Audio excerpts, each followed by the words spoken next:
ನಮ್ದು 1 ಗ್ರಾಮ್ ಗೋಲ್ಡಿನ ಆಭರಣಗಳಿದೆ. ಸಾಂಪ್ರದಾಯಿಕ ಆಭರಣ ಅಂದ್ರೆ ಟ್ರೆಡಿಷನಲ್ ವೇರ್ ಆಂಟಿಕ್ ಸೆಟ್ಗಳು. ನಾವು ಚಿನ್ನಕ್ಕೆ ಇಂತ ಒಂದು ಸೆಟ್ ಮಾಡಿಸುವುದಾದ್ರೆ ಒಂದು 10 ಲಕ್ಷ ಎಲ್ಲ ಬೇಕಾಗ್ತದೆ. ಸೇಮ್ ಅದೇ ಫಿನಿಶಿಂಗ್ ಅಲ್ಲಿ ಒಳ್ಳೆ ಸೆಟ್ಗಳು ನಮ್ಮಲ್ಲಿ ಲಭ್ಯ ಇದೆ. ಅದಕ್ಕೆ ನಾವು ವಾರಂಟಿ ಕೂಡ ಕೊಡ್ತೇವೆ. ಒಂದು ಚಂದ ಚಿನ್ನದಾಗಿ ತೆಗ್ದಿಟ್ಕೊಂಡ್ರೆ 5-6 ವರ್ಷ ಬರ್ತದೆ. ನೀವು ನೋಡ್ಕೊಳ್ಳುವ ರೀತಿಯಲ್ಲಿ ಇರ್ತದೆ. ಅದೇ ರೀತಿ ವಾರಂಟಿ ಇದೆ. ಒಂದು ಸಲ ಚಿನ್ನದ ಆಭರಣಗಳಿಗೆಲ್ಲ ರೀಪಾಲಿಶಿಂಗಿಗೆ ವಾರಂಟಿ ಕಾರ್ಡ್ಗಳನ್ನು ಕೂಡ ಕೊಡ್ತೇವೆ. ರೀಪಾಲಿಶ್ ಕೂಡ ಮಾಡಿ ಕೊಡ್ತೇವೆ ನಾವು.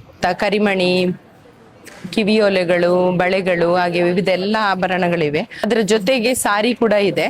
ಸಾರಿಯಲ್ಲಿ ನಿಮ್ಗೆ ನೋಡಿ ಮಲ್ ಕಾಟನ್ ಅಲ್ಲಿ ಇದೆ, ಕಾಟನ್ ಜೈಪುರ್ ಕಾಟನ್ ಅಲ್ಲಿ ಇದೆ, ಚಂದೇರಿ ಕಾಟನ್ ಇದೆ, ಹಾಗೆ ಲೆನನ್ ಕಾಟನ್ ಅಲ್ಲಿ, ಹಾಗೆ ವಿವಿಧ ರೀತಿಯ ಕಾಟನ್ ಸಾರಿಗಳು ಪ್ರಕಾಶ್ ಹೋಟೆಲ್ ಅಲ್ಲಿ ಇವತ್ತು ಮತ್ತು ನಾಳೆ ಕೇವಲ 2 ದಿನ ಹಮ್ಮಿಕೊಳ್ಳಲಾಗಿದೆ. ಬೆಳಿಗ್ಗೆ 9 ರಿಂದ ರಾತ್ರಿ 10 ಗಂಟೆ ತನಕ